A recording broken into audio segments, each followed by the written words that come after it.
वाला पास सिर ते लैके जी नहीं सकता साबरा। मैं अपने आप को कानून के हवाले कर लगा।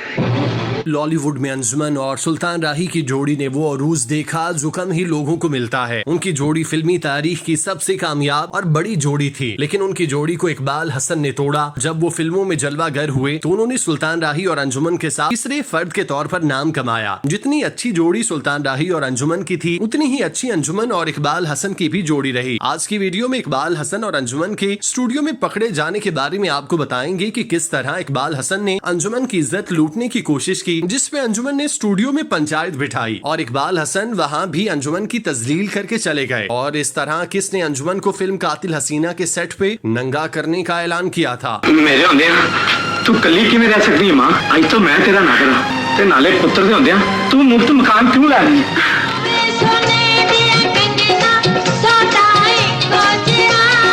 इकबाल हसन इंडस्ट्री में खूबरू अदाकार थे जिन्होंने कम वक्त में बहुत ज्यादा अरूज देख लिया था जो उनको हजम नहीं हो रहा था। वो सुपरस्टार होने के नाते सबसे अफजल और आला अदाकार समझते थे। उनके मुतालिक मशहूर था कि वो इंडस्ट्री में शूटिंग के दौरान और शूटिंग के बाद हमेशा टुन रहते थे और साइड रोल करने वाली खवातीन के साथ दस्त दराजी उनका मामूल था, क्योंकि जब वो शराब पीते तो उनको दुनिया जहान की कोई होश नहीं रहती थी। वो हर एक को एक ही तकड़ी में तोलते थे। जब इकबाल हसन इंडस्ट्री में आए उन दिनों पंजाबी फिल्मों में सुल्तान राही का जादू हर एक के सर चढ़कर बोल रहा था और इंडस्ट्री में उनको पकड़ना मुश्किल था। कोई ही अदाकार था जो उनके सामने खड़ा हो पाता, जबकि हीरोइंस में अंजुमन बेगम का कोई सानी ना था। गो उस वक्त बड़ी बड़ी हीरोइंस पैदा हुई, मगर अंजुमन और सुल्तान राही की जोड़ी बस से एक ही थी। लेकिन फिल्म शेर खान के बाद इकबाल हसन भी उनके साथ खड़े हो गए और इन तीनों ने बेशुमार फिल्मों में एक साथ काम किया। सुल्तान राही इंडस्ट्री में इंतहाई शफीक और दीनदार शख्स मशहूर थे, बल्कि वो हकीकी जिंदगी में किसी वली से कम न थे। जब इंडस्ट्री में बहुत से लोग रात को शराबो शबाब और जुए की मुहाफिल सजाते, इकबाल हसन भी उन्हीं महफिलों की वजह से शोहरत रखते थे। ये वाकया भी उनके और अंजुमन बेगम के दरमियान स्टूडियो में उस वक्त रोनमा हुआ जब वो एक डायरेक्टर के दफ्तर से शराब के नशे में धुत होकर निकले थे। सामने से अंजुमन बेगम शूटिंग से निकल रही थी। जब वो दोनों आमने सामने हुए तो इकबाल हसन जो नशे में टुन थे, उन्होंने अंजुमन बेगम को पकड़कर उनके साथ दस्त दराजी शुरू की, उनको